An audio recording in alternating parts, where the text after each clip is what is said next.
Hello everyone, hope you all are doing well. आज इस video में हम लोग आरआरबी डाइटिशियन 2024-2025 का जो पेपर कंडक्ट हुआ था उसका एक डिटेल्ड एंड होलिस्टिक डिस्कशन करने वाले हैं। आप लोगों को अब तक आप लोगों का रेस्पॉन्स सीट मिल गया होगा। अगर आप लोगों ने चेक नहीं किया है तो डिस्क्रिप्शन बॉक्स में उसका लिंक दिया गया है, वहाँ पे जाकर आप लोग आपका जो रेस्पॉन्स सीट है उसको देख सकते हैं। और नीचे एक गूगल फॉर्म भी अटैच किया गया है, उसको आप लोग फिल कर सकते हैं। और एक third party rank provider website का भी लिंक दिया हुआ है, वहाँ पे जाके भी आप लोग खुद का रैंक भी पता कर पाएंगे। इस वीडियो के बारे में हम लोग अगर बात करते हैं तो इस वीडियो में हम लोग का जो हमारा जनरल पार्ट है उसका क्वेश्चन देखने वाले हैं। नेक्स्ट सेशन में हम लोग जो प्रोफेशनल वाला पार्ट है उसका क्वेश्चन देखेंगे। और लास्ट में हम लोग आरआरबी का जो आरआरबी वाइज कट ऑफ है उसके बारे में भी थोड़ा देख लेंगे। जो आप लोगों से डाटा मिला है उस डाटा को हम लोगों ने एनालाइज करके एक कट ऑफ प्रेडिक्शन बनाया है, तो उसको भी हम लोग देखने वाले हैं। तो चलिए इस वीडियो को स्टार्ट करते हैं। ये जो जनरल एबिलिटी का पहला क्वेश्चन था, Which of the following is not correctly matched between disease and nature of infective agents? ये जो क्वेश्चन है ये आप लोगों को अलग नंबर में मिल सकता है क्योंकि क्वेश्चन पेपर रीशफल्ड हुआ है। और जो आरआरबी का प्रीवियस पैटर्न था, आरआरबी प्रीवियसली जनरल एबिलिटी और प्रोफेशनल एबिलिटी को मिक्स करके पूछता था। इस टाइम आरआरबी ने सेग्रीगेट करके दिया है, जो जनरल पार्ट है वो अलग से है और जो प्रोफेशनल पार्ट है वो अलग से दिया गया है। तो चलिए इसका ऑप्शंस दिया गया था आरआरबी के द्वारा: gonorrhoea, bacterial infection; syphilis, bacterial infection; AIDS, bacterial infection; warts, virus infection. तो जो गोनोरिया है ये नेसरिया गोनोरिया जो बैक्टीरिया उसके द्वारा होता है। जो सिफिलिस है ये एक एसटीडी डिजीज़ है, सेक्सुअली ट्रांसमिटेड डिजीज़ है, ये ट्रेपोनोमा पैलिडियम के द्वारा होता है। एड्स जो है, एड्स बैक्टीरियल इन्फेक्शन नहीं है। यहाँ पे नॉट लिखा गया था, मैंने आप लोगों को पहले बहुत बार बोला था, जो नॉट है उसको आप लोग ध्यान से देखिएगा।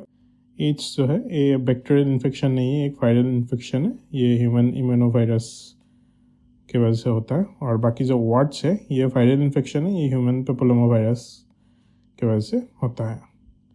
नेक्स्ट आपका डायरेक्शन टेस्ट दिया गया है। Town E is to the west of town B, हम लोग यहाँ पे ड्रॉ कर लेंगे इसको। देन आपका town C is to the east of town B. Then आपका टाउन ए जो है it is north of the town B. Then town F जो है it is north to town C. Then आपका जो टाउन ए है it is to the west of town F. Then आपका जो एफ है, एफ का पोजीशन पूछा गया है विथ रेस्पेक्ट टू टाउन ई। तो ये बहुत इजी क्वेश्चन था, आप लोग आराम से ही इसको कर पाते। और इसका डायरेक्शन यहाँ से आप लोग एक एरो खींचेंगे तो ये जो है ये नॉर्थ ईस्ट डायरेक्शन में होगा। चलिए देखते हैं नेक्स्ट क्वेश्चन। यहाँ पे पूछा गया है sun is visible dash before actual sunrise due to atmospheric reflection. Sun कितना मिनट पहले हमें दिखाई देता है बिफोर सनराइज। ये आपको सनसेट के बाद कितना मिनट तक देखा जाता है वो भी पूछा जा सकता था। और टोटल आपका सनसेट और सनराइज मिलके कितना मिनट होगा वो भी पूछा जा सकता था। तो जो सनराइज है ये हमें 2 मिनट पहले ही देखने को मिलता है, और जो सनसेट है ये भी हमें एक्चुअली 2 मिनट बाद देखने को मिलता है। टोटल 4 मिनट है इसका। और यहाँ पे खाली सनराइज पूछा गया तो ये 2 मिनट आंसर होगा। देन आपका एक इंडियन और मलेशियन मिलिट्री का जॉइंट एक्सरसाइज के बारे में पूछा गया है। जो हरिमाओ शक्ति जो एक्सरसाइज कंडक्ट किया गया था 2024 में by Indian and Malaysian army, वो कहाँ पे कंडक्ट हुआ था। ये एक्चुअली फैक्चुअल क्वेश्चन है, आप लोगों ने अगर देखा होगा तो आप लोगों को याद होगा, अगर नहीं देखा है तो इसको छोड़ना ही बेटर है, नहीं तो ये आपको नेगेटिव मार्क दिला सकता है। इसका करेक्ट ऑप्शन आपका बेंटोंग कैम्प है, जो पहांग डिस्ट्रिक्ट में है मलेशिया का। तो आप लोग नेक्स्ट एग्जामिनेशंस के लिए जो इंडिया और दूसरा कंट्री का मिलिट्री एक्सरसाइज है उसका लोकेशन ये सब देख सकते हैं एंड जीके पार्ट। नेक्स्ट एक स्पोर्ट्स से रिलेटेड क्वेश्चन है। Laureus comeback of the year का जो अवार्ड है वो किसको मिला था, ये पूछा गया है 2025 में। ये ऋषभ पंत को मिला था। ये आप लोग एसोसिएट करके आंसर कर सकते थे। ऋषभ पंत का जो एक्सीडेंट हुआ था कुछ साल पहले, देन रिकवरी के बाद उसने जो क्रिकेट में परफॉर्मेंस दिखाया था उसके वजह से उसको lowest comeback of the year award मिला था। देन आपको बीरेश्वरा टेम्पल के बारे में पूछा गया था जो चोला डायनेस्टी ने बनाया था। ये कौन सा सिटी में लोकेटेड है, तो इसका आंसर तंजावुर है। चोला का मेन सिटी तंजावुर ही था। देन आपका मदुराई जो ऑप्शन था, मदुराई में मीनाक्षी टेम्पल है, मीनाक्षी टेम्पल बहुत फेमस है। देन आपका पुरी में जगन्नाथ टेम्पल है। देन पुरी के पास में जो कोणार्क है, कोणार्क में सन टेम्पल है उड़ीसा में। देन आपका कांचीपुरम में जो है वो कम्बरेश्वर टेम्पल है और पेरुमल टेम्पल भी वहाँ पे ही है। तो चलिए नेक्स्ट क्वेश्चन देखते हैं। What is the approximate current when a potential difference of 0.5 volt is applied across a Niscom wire having length 1 meter and cross-sectional area of 2 millimeter square। इसमें रेजिस्टिविटी दिया गया है 1 × 10⁶ ओम मीटर। तो इसको हम लोग जो ओम्स लॉ है उसका जो फॉर्मूला है उससे कर सकते हैं। I = V/R। P मतलब वोल्टेज, R मतलब रेजिस्टेंस। इसमें तो वोल्टेज का वैल्यू दिया हुआ है 0.5 वोल्ट, लेकिन रेजिस्टेंस नहीं दिया है, तो रेजिस्टेंस हमें फॉर्मूला यूज़ करके निकालना पड़ेगा। लेंथ दिया हुआ है, लेंथ 1 मीटर है। निक्रोम वायर का जो रेजिस्टिविटी है ये भी दिया हुआ है 1 × 10⁻⁻6 ओम मीटर। देन आपका जो क्रॉस सेक्शनल एरिया है, एरिया भी दिया गया है 2 मिलीमीटर स्क्वायर। तो रेजिस्टेंस के लिए हम लोग ये फॉर्मूला यूज़ करेंगे, resistivity into length by area. इसमें रेजिस्टिविटी दिया गया है 1 × 10⁻⁻6। देन जो लेंथ है ये 1 मीटर है, इसको हम ऊपर रखेंगे और नीचे हम एरिया को रखेंगे। तो ये 10⁻⁶, 10⁻⁻6 ये दोनों कैंसिल हो जाएगा, तो हमारा 2/1 बचेगा, मतलब हाफ ओम का जो रेजिस्टेंस है ये हमें यहाँ पे मिलेगा। तो हम अगर ओम्स लॉ इसमें अप्लाई करेंगे V/R, तो हमें 1 एम्पेयर का करंट आउटपुट यहाँ पे मिलेगा। देन प्लास्टर ऑफ पेरिस जो है उसको हम लोग मोल्ड्स और कास्ट में क्यों यूज़ करते हैं उसके बारे में पूछा गया था। प्लास्टर ऑफ पेरिस मतलब हमारा जो नॉर्मल हड्डी टूटने पे जो यूज़ करते हैं मटेरियल वही है। इसमें वाटर देने के बाद ये हार्ड हो जाता है, तो इसलिए हम लोग इसको यूज़ करते हैं। बाकी ऑप्शंस इम्पोर्टेंट नहीं है। देन नेक्स्ट क्वेश्चन है, for a spherical mirror with dash aperture a principal focus lies midway between the pole and center of the curvature। आप लोग अगर इसको ड्रॉ करने का कोशिश करेंगे तो ये जो स्फेरिकल मिरर है इसका अगर एपर्चर मतलब जहाँ से रोशनी घुसता है वो एरिया अगर छोटा होगा तो ये पोल और सेंटर ऑफ द कर्वेचर के बीच में हमें देखने को मिलेगा। तो अगर मिरर स्मॉल होगा तो ये सेंटर में मिलेगा और अगर बड़ा होगा तो ये सेंटर में नहीं मिलेगा। तो नेक्स्ट क्वेश्चन है 73rd कॉन्स्टिट्यूशनल अमेंडमेंट के रिगार्डिंग। 73rd और 74th जो कॉन्स्टिट्यूशनल अमेंडमेंट हुआ था 1992 में, पोस्ट एलपीजी रिफॉर्म। ये 73rd अमेंडमेंट जो है ये पंचायती राज से रिलेटेड है और ये एक्चुअली बलवंत राय मेहता कमेटी के द्वारा रिकमेंड किया गया था। और 74th जो अमेंडमेंट है ये म्यूनसिपैलिटी के रिगार्डिंग है। जो 73rd अमेंडमेंट है उसमें not less than 1/3 of total seat जो है वो वुमेन को असाइन करने के लिए डायरेक्शन दिया गया था। बाकी एससी और एसटी के लिए भी रिजर्वेशन का प्रोविज़न है और रिजर्वेशन पॉपुलेशन के ऊपर डिपेंड करता है। देन आपका ओबीसी का भी रिजर्वेशन करवा सकते हैं स्टेट्स, वो स्टेट्स के ऊपर है। बाकी का जो ऑप्शंस दिया गया था वो इनकरेक्ट है। नेक्स्ट क्वेश्चन हम लोग अगर देखेंगे तो ये इंडियन जियोग्राफी से रिलेटेड था। इसमें पूछा गया था between which two ranges does the deep valley of Narmada river lies.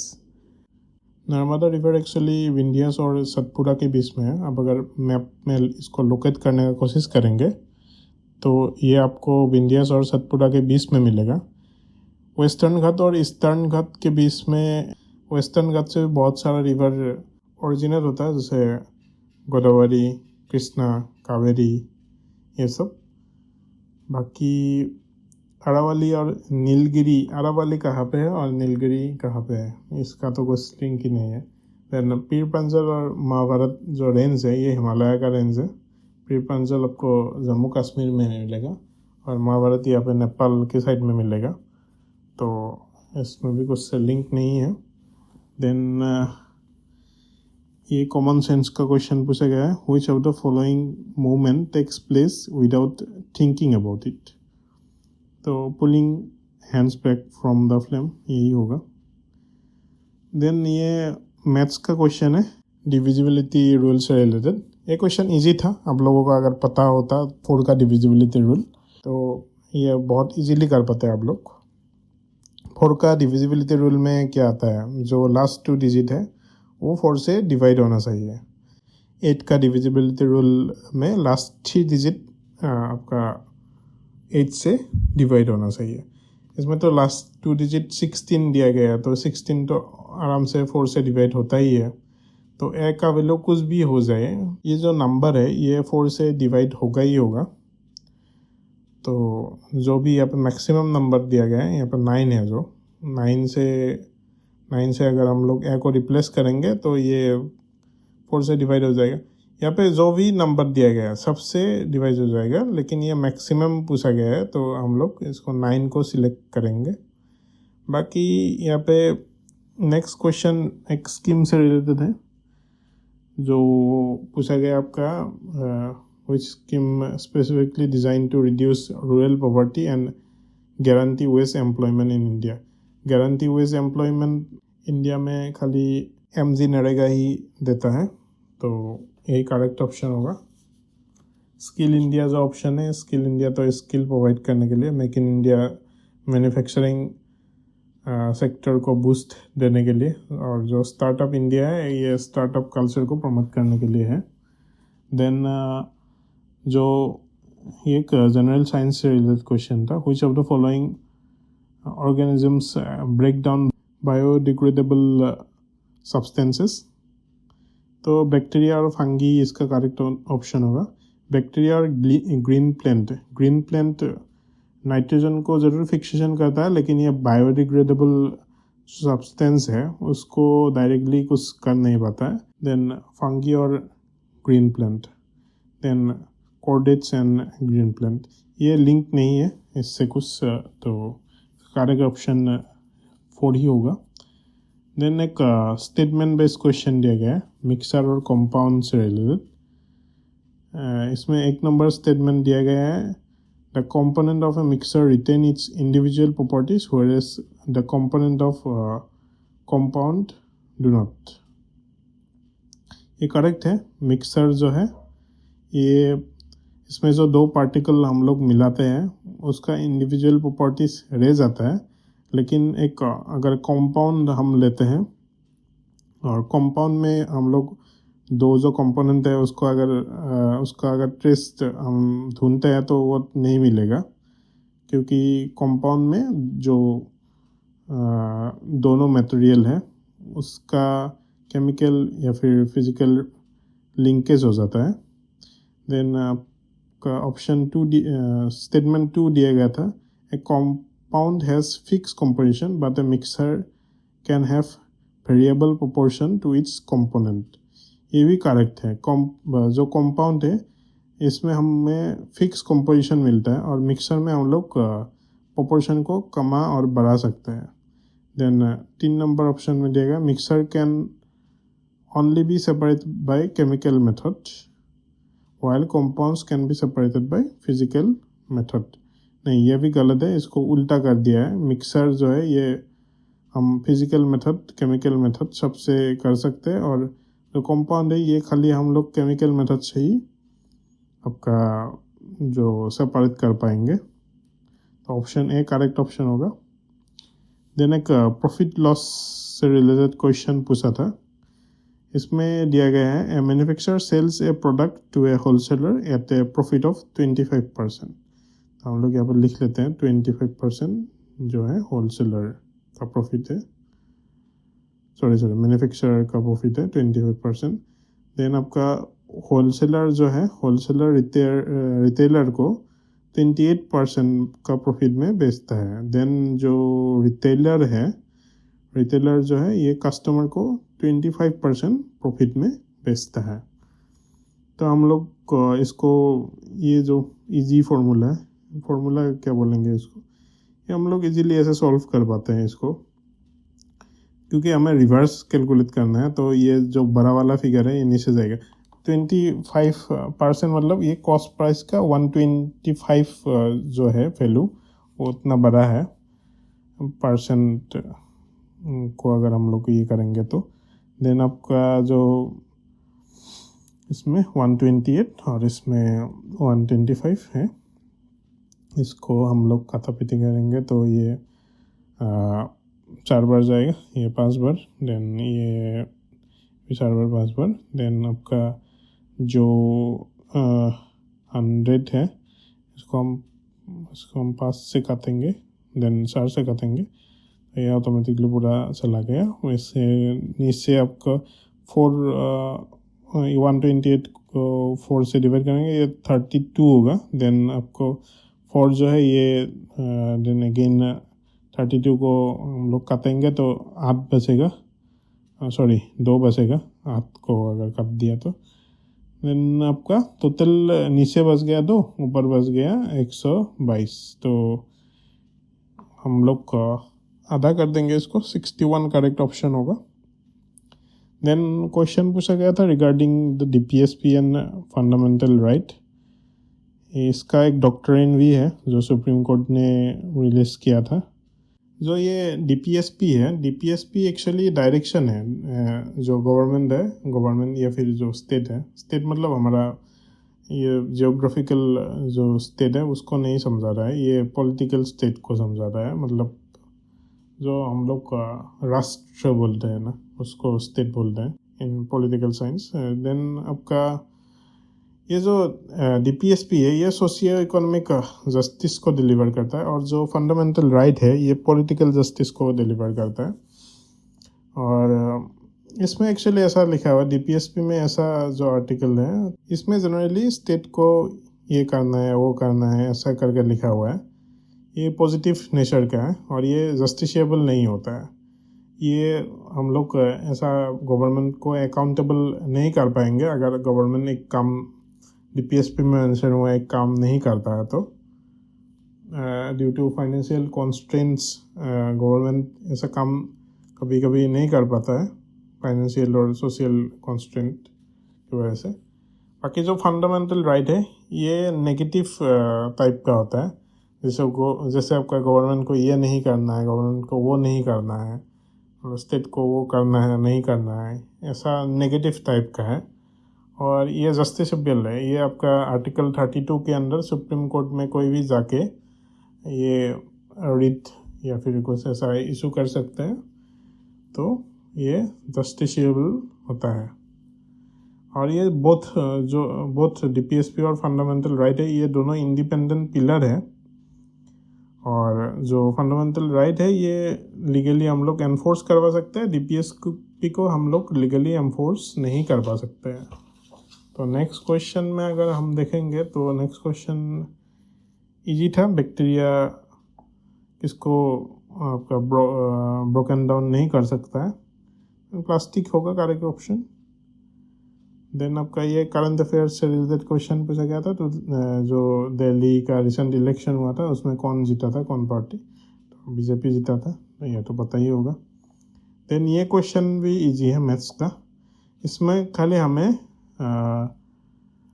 Minus को प्लस से इंटरचेंज करना है और इनटू को डिवाइड से इंटरचेंज करना है। इसमें हम बदमाश जो रूल है, बदमाश रूल को लगाना पड़ेगा, नहीं तो क्वेश्चन का आंसर उल्टा सीधा आ सकता है। तो हम लोग अगर बदमाश लोग लगाएंगे तो ये इनटू जो है इनटू डिवाइड में कन्वर्ट हो जाएगा और ये डिवाइड जो है इनटू में कन्वर्ट हो जाएगा।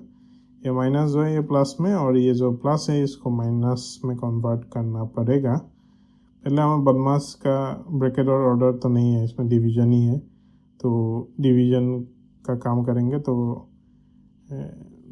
अगर इसको हम 2 से डिवाइड करेंगे तो 56 आएगा इंटू 4, देन आपका प्लस 12 और माइनस 13। अगर 56 को 4 से मल्टीप्लाई करेंगे हमें तो 224 मिलेगा, +2 - 13, तो इसका आंसर 223 आएगा। देन एक टाइम एंड वर्क से रिलेटेड क्वेश्चन है, इसका अगर आप लोग फार्मूला ये वाला फार्मूला जानते हैं तो ये बहुत ही ईजी हो जाता है टाइम एंड वर्क का। ये RTW का मेथड आप लोग याद रख सकते हैं। R मतलब रेशियो, T मतलब टाइम, W मतलब वर्क। टाइम यहाँ पे हमें दिया हुआ होता है, बाकी हमें खुद ही निकालना होता है। टाइम दिया है 14, देन आपका NF को 14 डेज चाहिए और B को 28 डेज चाहिए। तो 14 और 28 का LCM आएगा 28, तो हम लोग इसका एफिशिएंसी या फिर जो रेशियो है और रेशियो को निकाल सकते हैं। ये मतलब यहाँ पे जो ये दिया हुआ है ये दोनों इनटू करने पे हमें 28 मिलना चाहिए। तो 14 को 2 से मल्टीप्लाई करेंगे तो 28 आएगा और इसको 1 से करेंगे तो 28 आएगा। देन ABC का जो A और B जो है ये हमें ये 3, इसका एफिशिएंसी 3 है। देन आपका C अगर ज्वाइन करता है तो काम 4 डेज में फिनिश हो जाता है। तो 28 को 4 डेज में फिनिश करने के लिए 7 आपका एफिशिएंसी होना चाहिए। इन लोगों के पास तो 3 ही है और C को 4 एफिशिएंसी देना पड़ेगा, तो ही ये 4 × 7 होकर 28 हो पाएगा। देन आपका पूछा गया है कि C अगर ये काम खुद अकेले करता है तो C को कितना लगता टाइम। तो C को आपको जो है ये 4 की एफिशिएंसी के हिसाब से काम करता है, तो इसको 7 डेज लगेगा। 4 × 7 = 28, तो इसको ऐसे सॉल्व कर सकते हैं। ये बहुत ईजी था अगर ये जो रूल है ये आपको पता है तो। देन नेक्स्ट दिया गया है, ये थोड़ा क्रिटिकल क्वेश्चन है, ये टाइम कंज्यूमिंग है, एग्ज़ाम हॉल में करना मुश्किल है। ऐसा और एक क्वेश्चन था, ये भी क्वेश्चन मुश्किल था थोड़ा, इसको हमें थोड़ा इजीली भी कर सकते हैं, दूसरा भी टाइप का फॉर्मूला है इसका, लेकिन सबसे इजी यही है जो यहाँ पे दिया गया है। 5 बॉल और 18 पेन का जो वैल्यू है वो 71710 है। देन आपका 4 बॉल और 13 पेन का जो वैल्यू है वो 1256 है। तो हमें इसको मैथ्स करना पड़ेगा, किसी एक को कैंसिल करना पड़ेगा यहाँ से। तो हम लोग 4 और 5 को अगर मैथ्स करेंगे तो इसका LCM 20 जैसा कुछ होगा, हाँ 20 होगा। देन हम लोग 5B को 4 से मल्टीप्लाई करेंगे तो ये 20B होगा प्लस 72, मतलब पूरा जो इक्वेशन है उसको 4 से मल्टीप्लाई करना पड़ेगा तभी ये मैथ्स होगा। देन यहाँ पे आपका 4 से 1710 को मल्टीप्लाई करेंगे तो ये आ रहा है आपका 6840। देन नीचे जो है, नीचे हम लोग 5 से मल्टीप्लाई करेंगे तो 20 होगा। देन आपका ये 65 होगा और 5 से मल्टीप्लाई करने के बाद देन आपका ये 6280 होने वाला है। इससे हम p का वैल्यू निकाल सकते हैं, क्योंकि अगर हम इसको इक्वेशन 1 को इक्वेशन 2 से माइनस कर दें तो p का वैल्यू हमें आराम से मिल जाएगा। तो p का वैल्यू होगा आपका 7p इक्वल टू 560। 7 को 56 8 टाइम्स आएगा तो p इक्वल टू 80 हो जाएगा। देन b को निकालने के लिए हमें कोई भी इक्वेशन में इसमें से p का वैल्यू जो है वो बैठाना पड़ेगा। तो आपका सबसे ईजीएस्ट ही होगा कि हम 4b प्लस 13p वाले में बैठा दिए। तो इसको हम लोग अगर बैठा देंगे तो b जो है 4b इक्वल टू 216 हो जाएगा। देन ये b का वैल्यू 54 होगा। देन आपका लास्ट में पूछा गया है, ये बहुत ही लंबा क्वेश्चन है इसलिए मैंने बोला आपको ये एग्जाम हॉल में छोड़ना ही बेहतर है। देन पूछा गया है यहाँ पे 12 बैग और 6 जो पेन है उसका डिफरेंस कितना है। तो डिफरेंस निकालने के लिए हमें 12 इंटू बी मतलब आपका 54, देन आपका 6 इंटू टी मतलब 80, तो 648 माइनस 480 होगा तो 168 हो जाएगा। देन नेक्स्ट क्वेश्चन है अल्फ़ाबेटिक ऑर्डर का। इसको हम जस्ट ये जो वैल्यू है दो वैल्यू को लेके इसको कंपेयर करेंगे। अगर कुछ मैच नहीं होता है तो नेक्स्ट वैल्यू में जाएंगे। तो हम लोग अगर देखेंगे तो y से b तक 3 का डिफरेंस है, देन f से z तक 4 का डिफरेंस है और o से r तक 3 का डिफरेंस है। ऐसे ही आप लोग अगर देखेंगे तो b और e का +3 है, देन j और n का 3 है, देन आपका r और u का 4 है। ऐसे हम लोग अगर h r x को देखेंगे 3 + 4 + 3 करके तो ये kVA जो है ये आ जाएगा। नेक्स्ट क्वेश्चन है, ये भी थोड़ा टफ क्वेश्चन था, मतलब कैलकुलेशन इसका टफ है। एक्चुअली क्वेश्चन तो उतना टफ नहीं था। हम लोगों को यहाँ पे एक वॉल का जो है का थिकनेस दिया गया है। तो थिकनेस होगा आपका L into B into H, तो 56 इंटू 14 इंटू 0.4। तो 0.4 को हम लोग ये 10/4 भी लिख सकते हैं अगर काटने में कुछ मज़ा आता है तो नहीं आया। तो इसका जो वॉल का जो वॉल्यूम है ये हम लोग इसको मल्टीप्लाई करेंगे तो ये 313.6 जैसा कुछ होगा, 313.6। देन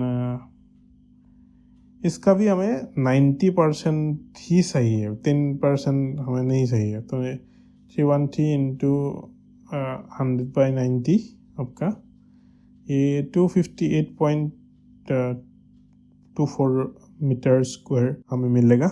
देन आपका ब्रिक का भी साइज दिया गया है, ये सेंटीमीटर में दिया हुआ है, इसको मीटर में कन्वर्ट करना पड़ेगा पहले। इसको पहले इंटू कर लेते हैं, 21 इंटू 48 इंटू 20, तो इसका आंसर 2016 सेंटीमीटर स्क्वायर होगा, जिसको हम लोग अगर मीटर में कन्वर्ट करेंगे तो 0.0216 मीटर स्क्वायर हो जाएगा। तो ऊपर वाले को हम लोग अगर नीचे वाले से कटापीटी करते हैं तो ये यहाँ पे 2822/0.2016 जो है, इसको नीचे का डेसिमल को हटाने के लिए ऊपर हम लोग एक 0 दे सकते हैं। तो अल्टीमेटली ये इसको कैलकुलेट करने पे 14,000 जैसा कुछ आ रहा है, तो ये करेक्ट होगा। देन आपका एक कमेटी से रिलेटेड क्वेश्चन पूछा गया है। इसमें से जो स्टेट रीऑर्गेनाइजेशन कमीशन है 1950s का, उसमें किसने चेयरमैनशिप किया था। तो इसका करेक्ट ऑप्शन होगा फैजल अली कमेटी, शायद फैजल अली। देन ये आप लोग अगर पढ़ के गए होंगे तो कन्फ्यूजन होगा, क्योंकि 1948 में जेबीबी कमेटी सेटअप हुआ था। जेबीबी कमेटी में आपका जो है जवाहरलाल नेहरू था, तो ये कन्फ्यूजन हो सकता है।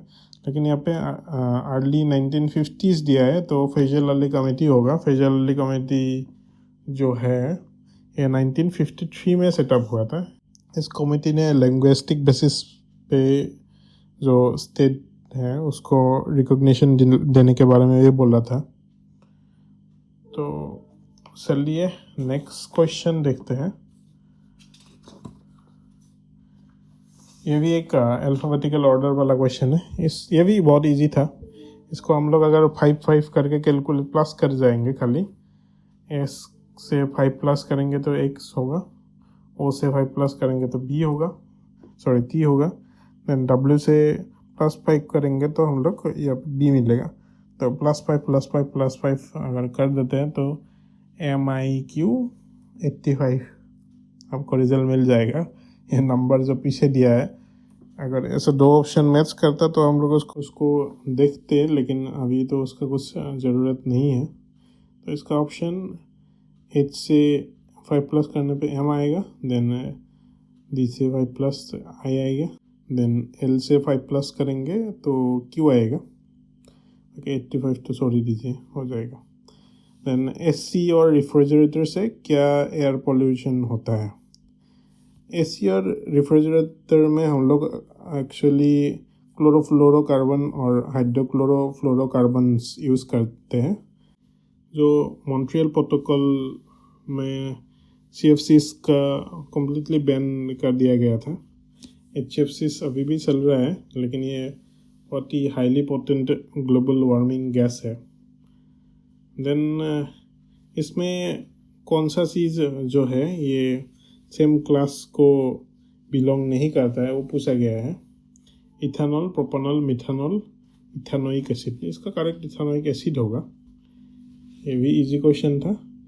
देन जनरल पार्ट का लास्ट क्वेश्चन है। 7 boxes A, B, E, F, G, N and O are kept one over other but not necessarily in the same order. Only B is kept above A.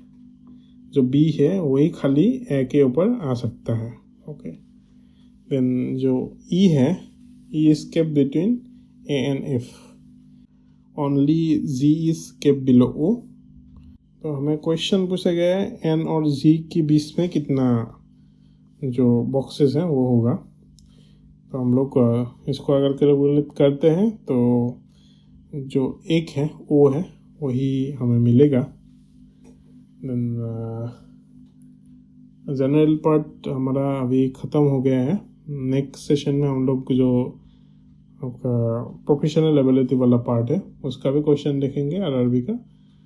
तो हम लोग कुछ अभी cut off के बारे में बात कर लेते हैं। मैंने जैसा कि आप लोगों को बोला था, आप लोगों ने जो रेस्पॉन्स हमें दिया था, रेस्पॉन्स जो आप लोगों ने सबमिट किया था, उसके बेसिस में हम लोग जस्ट ये कट ऑफ देख रहे हैं। तो पहले हमें एक एक्सेल शीट में इसको मैंने पुट कर दिया है। तो ये एक्सेल शीट में चंडीगढ़ का एक्सेल शीट है। तो हमें मैक्सिमम मार्क यहाँ पे 84 मिल रहा है, 84.04। किसी का 70.3 दिखा रहा है। यहाँ पे हमने अभी तक हमको जितना भी डाटा मिला है उसको हम अगर कैलकुलेट करते हैं तो ओबीसी का 70.3 और जनरल का 84.4 जैसा कुछ आ रहा है। हम लोग अगर अजमेर का देखेंगे, अजमेर का तो हमें डाटा ही कम मिल रहा है, फिर भी इसका कट ऑफ आपका 76.4 हमें मिल रहा है। देन आपका कोलकाता का देखेंगे तो कोलकाता का कट ऑफ आपका 74.4 दिखा रहा है। देन भोपाल का 72.7 कट ऑफ हमें मिल रहा है अभी तक जितना भी डाटा रिसीव हुआ है उसके अकॉर्डिंग। तो कट ऑफ इतना ही रहने का चांसेस है। अगर कुछ इसमें चेंज होगा तो मैं जो नेक्स्ट सेशन आएगा उसमें मैं फिर से एक बार अगर चेंज होता है तो बोल दूँगा। बाकी फ्यूचर प्लान जो है हमारा नेक्स्ट एम्स का कुछ वैकेंसीज आ सकता है, तो उसके लिए आप लोग पढ़िएगा। एग्ज़ाम से पहले मैं कुछ सीरीज़ फिर से लाऊंगा, और जो हमारा कॉन्सेप्ट सीरीज़ अधूरा रह गया था उसको भी हम लोग धीरे धीरे कुछ इम्पोर्टेंट टॉपिक वाइज हम लोग कवर करने वाले हैं। दिस टाइम हमारा जो कॉम्प्रिहेंसिव डायटिक्स बुक जो है उससे 50 to 60 क्वेश्चन आराम से आ गया था, और इसमें से जो क्वेश्चन आया था मैक्सिमम प्रोफेशनल पार्ट वाला क्वेश्चन तो मुझे आप लोगों के आंसर की करेक्ट करते करते ही माइंड में रह गया है, और बहुत सारा क्वेश्चन ये एग्ज़ाम पेपर में रिपीट हुआ है। तो हमारा नेक्स्ट और एक रिक्वेस्ट आया था मुझे यूजीसी नेट का प्रिपरेशन के रिगार्डिंग। हम लोग यूजीसी नेट होम साइंस का भी कुछ वीडियोस डाल देंगे, तो आप लोग को अगर यूजीसी नेट का प्रिपरेशन कर रहे हो तो आप लोग उसको देख सकते हो। बाकी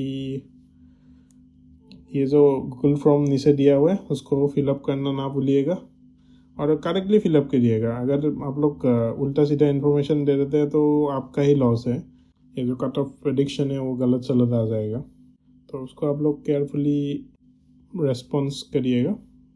तो आज का डिस्कशन में इतना ही रखते हैं। नेक्स्ट प्रोफेशनल एबिलिटी वाला वीडियोस हम लोग जल्दी ही लाएंगे, तो subscribe for more videos and thank you for watching this video.